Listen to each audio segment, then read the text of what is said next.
সকালবেলা ঘুম থেকে উঠে যখন ব্যালকনিতে আসি আর এই টাইম ফুল গাছ মানে 9 o'clock যখন দেখি এত এত ফুল দেয় না, মনটা ভরে যায়। সেরকম কিছু যত্নই করি না আমি, চাল ধোয়া ডাল ধোয়া জল দিই আর একটু সবজির খোসা দিই, এই আর কি।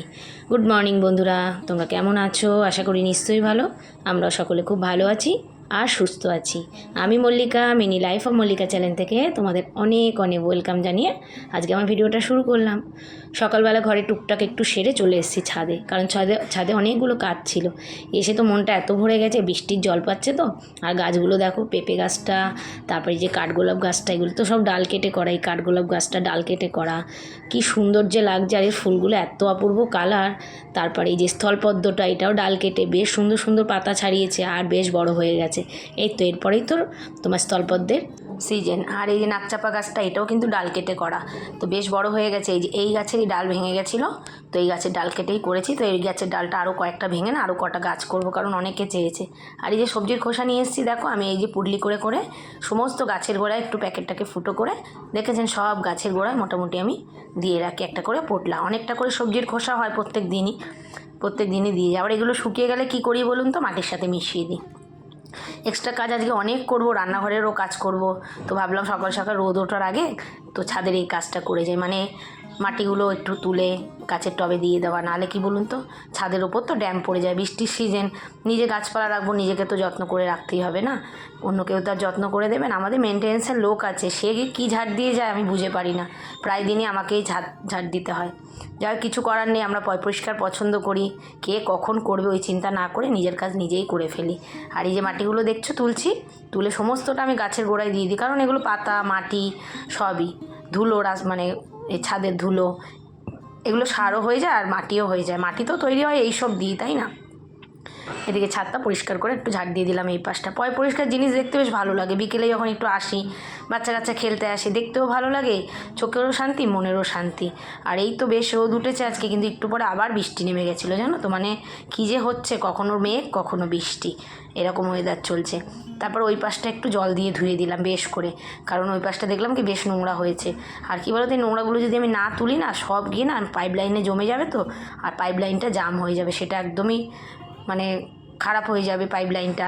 সবার কলের জলের অসুবিধা হবে, মানে সবার পাইপ লাইনই মোটামুটি জাম হয়ে যাবে। নিচে চলে এসেছি, এসে টিফিন বসিয়ে দিয়েছি।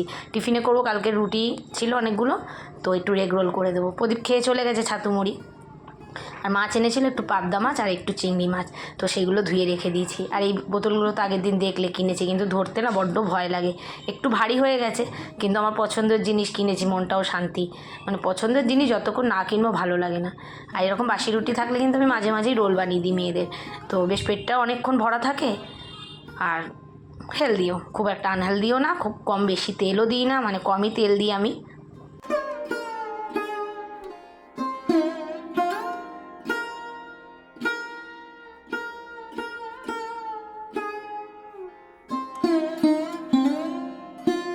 এখন কদিন ওয়েদারটা বেশ ভালো যাচ্ছে, কাজকর্মে প্রচণ্ড মন বসেছে।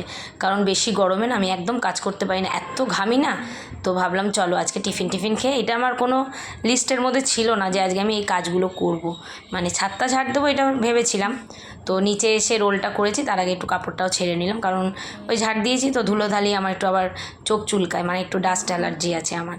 তো নাইটিটাকেও ছেড়ে নিয়ে মেয়েদের টিফিন করে দিয়ে নিজেও খেয়ে নিলাম। খেয়েটে তারপরে একটুখানি একটা এক্সট্রা কাজে লেগেছি। টাইমটা অনেকটা বেরিয়ে গেছে। ছোটো মেয়েকে দিয়ে দিলাম, ওকেও দিয়ে দিলাম, কারণ ও খুব খুশি হয়েছে, অনেক দিন তো এসব খাওয়া হচ্ছে না ওর। তো এক্সট্রা কাজ বলতে দেখুন, ভাবলাম আজকে রান্নাঘরটা একটু ঝাড়াঝুড়ি করি, অনেক দিন ঝাড়াঝুড়িও করা হয় না। তো আগে এই র্যাকটাকে খুলে ভালো করে সব কিছু খালি করে নিলাম, মানে র্যাকের ভেতরে যা যা রাখি। 4টে থাকে র্যাক। তো এখনও তো আমার রান্নাঘরের মডুলার কিচেনটা করা হয়নি, তবে করব, ইচ্ছা আছে খুব শিগগিরই। দেখি এখন কবে করতে পারি, কারণ করব বললেই তো হয় না। আমার হাজব্যান্ডের একার ওপরে সমস্তটা দায়িত্ব, তাকে সামলাতে হয়, সব কিছু একসাথে পেরে ওঠে না। তো আমিও তো আগে সেরকম চাপ দিই না, আমি যেরকম টুকটাক ছোট্টখাট্টো কম পয়সার জিনিস দিয়ে নিজের রান্নাঘরটা সাজিয়ে নিই। কারণ নিজের রান্নাঘর হচ্ছে মেয়েদের হচ্ছে একটা গয়নার মতোই বলতে পারো, মানে মেয়েরা রান্নাঘরেই বেশিরভাগ সময়টা থাকে। তো সেই জন্য রান্নাঘরটাকে যখন সুন্দর করে সাজাতে পারবো না, বা পরিষ্কার থাকবে, মানে ভীষণ ভালো লাগে, কাজ করার একটা এনার্জিটাও খুব ভালো বেড়ে যায়। চলুন একটা একটা করে এরকম র্যাক মেজে এই ডাইনিং টেবিলে এসে উপর দিচ্ছি। আর মোটামুটি ঘর বাড়ি একটু এলোমেলো হয়ে গেছে, এগুলো সব খালি করছি বলে। তো তারপরে মাইক্রোওভেনের ওপরে যা যা ছিল তো সেগুলোকে একটু একটু করে খালি করে একটা জায়গায় রেখে দিচ্ছি, মানে সোফার মধ্যে, টি টেবিলটার মধ্যে সমস্ত কিছু নামিয়ে একেবারে টাপ করছি। তারপরে ঝেড়ে নিয়ে তারপরে, কারণ এগুলো সমেত যদি ঝাড়ি না ওপর থেকে ধুলোগুলো পড়বে, এগুলোর মানে আরও কষ্ট হবে বেশি। দেখছো সমস্তটা নামিয়ে নিয়েছি, ঘরবাড়ি একদম মোটামুটি এলোমেলো হয়ে গেছে। চলো এবার ঝাড়াঝুড়িগুলো করে নিই। আর চোখের সামনে যখন ঝুল দেখি না মনে হয় কি কখন করব করে ফেললে ব্যাস, রান্নাঘরে এসে কাজ করব যখন না খুব ভালো লাগে, মানে পরিষ্কার জিনিস চোখের সামনে দেখে কাজ করব, বেশ ভালো লাগে দেখতে।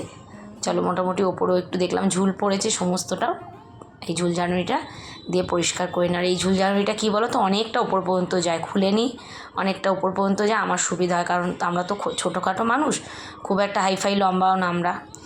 তারপরে চলো ঝুল ঝেড়ে টাইলসগুলোকে একটু ভালো করে স্কচব্রাইট দিয়ে ডলে ডলে একেবারে পরিষ্কার করে নিলাম।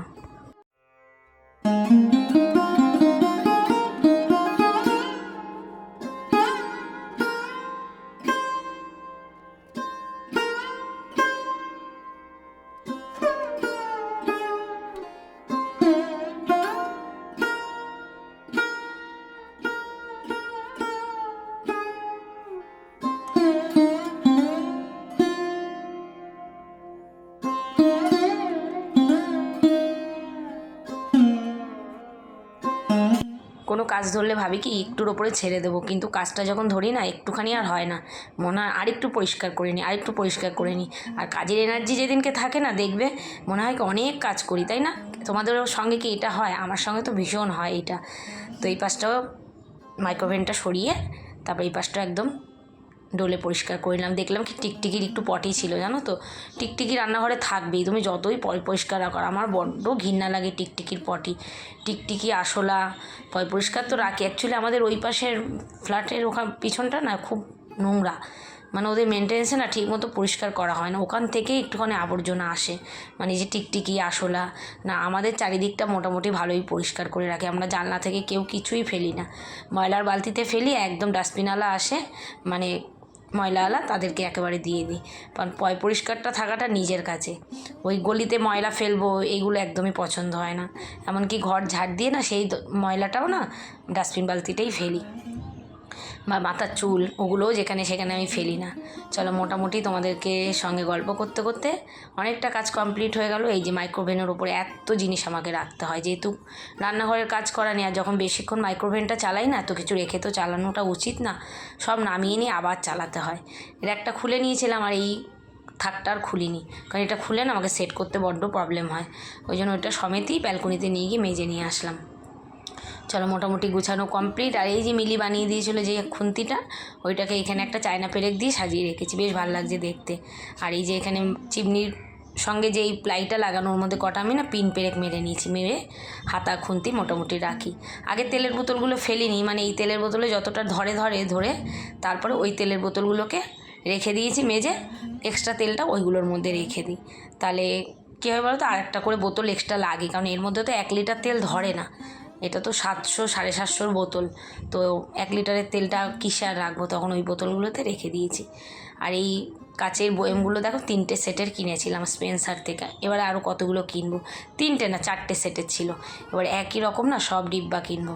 মোটামুটি দেখো একটা পুরো গোছানো কমপ্লিট। নিচে একটু আমার সুবিধার জন্য মশলাপাতি রাখি, এখানে চা পাতা, জিয়া সিস, চিনি, এখানে কিছু কাপ রাখি, বাটি রাখি, আর ওপরে ওই যে একটা তাওয়াল, টিস্যু, এক্সট্রা টিফিন কৌটো, আটার বাটি, এগুলো মোটামুটি রাখি। ব্যাস আমার রান্নাঘর পরিষ্কার, দেখতেও বেশ ভালো লাগছে একেবারে। তার সাথে আমি এই ওয়াটার পিউরিফায়ারটাও আমি একটু মুছে দিলাম ওয়াইপস দিয়ে। ব্যাস এবার একটু কাজ করতে আরও বেশি ভালো লাগবে, মনে হয় কি রান্নাঘরে আরও বেশিক্ষণ থাকি, চোখের দিকে একবার করে রান্নাঘরের দিকে তাকাই আর কাজ করি, জানো তো। চলো রান্নাঘর পরিষ্কার করলে হবে না, রান্না বসাতে হবে। তো রান্নাটা বসিয়ে দিলাম, চালটা তার আগে ধুয়ে রেখেছিলাম, ভাতটা বসিয়ে পাবদা মাছটা আজকে করলাম, চিংড়ি মাছ আর করবো না, পাবদা মাছটা একেবারে পুরো করে নিলাম, তো রাতেও একটু হয়ে যাবে। আর করলাম বরবটি আলু ভাজা, দেখলাম বরবটিগুলো নষ্ট হয়ে যাবে, তার থেকে ভেজে নিই। তবে বরবটি ভাজার থেকে না আমার বরবটির ভর্তা খুব ভালো লাগে, বরবটির ভর্তা খেয়ে দেখবে তোমরা, ওই দিয়েই ভাত খাওয়া হয়ে যায়। কিন্তু আজকে অল্প অল্প বরবটি ছিল, আর আমার ছোটো মেয়েটাকে তো একটু লাইট খাবার দিচ্ছি, আর ও ভীষণ ভালোবাসে এই ভর্তা টর্তা খেতে, ওর জন্য না আর করছি না। আর পাবদা মাছ ভাজতে না আমার বড্ড ভয় লাগে, দিয়েই একদম ঢাল তরোয়াল নিয়ে আমি দাঁড়িয়ে থাকি। একটু বেগুন ছিল না, আমার বেগুন দিয়ে খেতে বেশি ভালো লাগে পাবদা মাছ, তো আলুই ছিল, আলু দিয়েই করে নিলাম একটু জিরা বাদা বাটা দিয়ে। বিকেলবেলা খাওয়া দাওয়া করে একটু রেস্ট করে তারপরে গাছে জল দিয়ে সন্ধেবাতি দিয়ে একটা কাজ করতে বসেছি। অনেক দিন ধরে ভাবছিলাম এই যে DIY এই জিনিসটা করব, কি বানাচ্ছি তোমরা অনেকে হয়তো বুঝতে পেরে গেছো। এই 2 লিটারের বোতলে দুপাশে কেটে নিয়ে একটা র্যাপিং পেপার দিয়ে মুড়ে দিচ্ছে। তোমাদের কাছে রং থাকলে রং দিয়েও করে দিতে পারো, মানে রং করে দিতে পারো। আমি একটু র্যাপিং পেপার দিয়ে মুড়ে দিলাম। এর মধ্যে কী বলো তো, এক্সট্রা যে পলিথিন প্লাস্টিকগুলো আছে না, এগুলো রাখবো। একটু রিবন দিয়ে হ্যান্ডেল করে দিলাম, মানে যেহেতু হ্যাঙ্গিং করব। আর রিবন টিবন মোটামুটি এইসব কাগজপত্র সবার ঘরে মোটামুটি একটু থাকে, কারণ বাচ্চাদের এখন যা প্রজেক্ট দেয়, প্রজেক্ট করতে গেলে অনেক কিছুই লাগে। তো এটা করে নিলাম, এটা অনেক দিন ধরেই ভাবছিলাম করব। তো দেখো তো কেমন হয়েছে। তোমরা এরকম একটা বানিয়ে নিজেদের প্লাস্টিক রাখতে পারো। আগে আমার একটা ছিল জানো তো, যখন এই ফ্ল্যাটে এসেছিলাম না, ফেলে দিয়েছিলাম সেটাকে। অনেক দিন ধরে ভাবছিলাম বানাবো, এই তো বানানো আমার কমপ্লিট। এবার এটা হ্যাঙ্গিং করে দেবো। অনেক প্লাস্টিক ধরে জানো তো, ওই কেনার থেকে সামনে একটা আর্টিফিশিয়াল একটুখানি মানে একটা পাতা লাগিয়ে দিলাম, দেখতে আরও বেশি ভালো লাগছে। এই দেখো প্লাস্টিক ভরে দেবো। এখনও আটাটা কাঁচা আছে, মানে শুকিয়ে যাবে একটু পরে। যদিও সব প্লাস্টিকগুলো এরকম প্লাস্টিকে করে রাখতাম, দেখতে বড্ড বাজে লাগতো। এরমভাবে রাখবো, দেখতেও ভালো লাগবে, কেউ বুঝবো না ওর মধ্যে প্লাস্টিক আছে। আর যেহেতু আটাটা কাঁচা না, প্লাস্টিকটা বার করে তোমাদের দেখাতে যাচ্ছি, খুলে যাচ্ছে অ্যাকচুয়ালি ওই র্যাপিং পেপারটা। তো পরে সেট হয়ে যাবে, মানে যখন আটাটা ধরে যাবে। এই কর্নারটাতে একটা হুক দিয়ে লাগিয়ে দিলাম। এরকম হুক তো মোটামুটি এখন সবার বাড়িতেই থাকে। তো আজকে DIY এই জিনিসটা কেমন হলো অবশ্যই জানিও। আর আজকে ভিডিওটা কেমন লাগলো অবশ্যই জানাতে ভুলো না। ভিডিও ভালো লাগলে ছেড়ে যাওয়ার আগে লাইক কমেন্ট শেয়ার করে পাশে থেকো। আবার দেখা হবে কালকে একটা নতুন ভিডিওর সঙ্গে বন্ধুরা। আর কেমন হয়েছে জিনিসটা DIY জানাতে ভুলো না। সবাই সুস্থ থেকো, ভালো থেকো, সাবধানে থেকো। আর যারা ফেসবুক থেকে দেখছো পেজটা ফলো করে দিও, যারা ইউটিউব থেকে দেখছো চ্যানেলটা সাবস্ক্রাইব করে আমার পাশে থেকো বন্ধুরা। টাটা।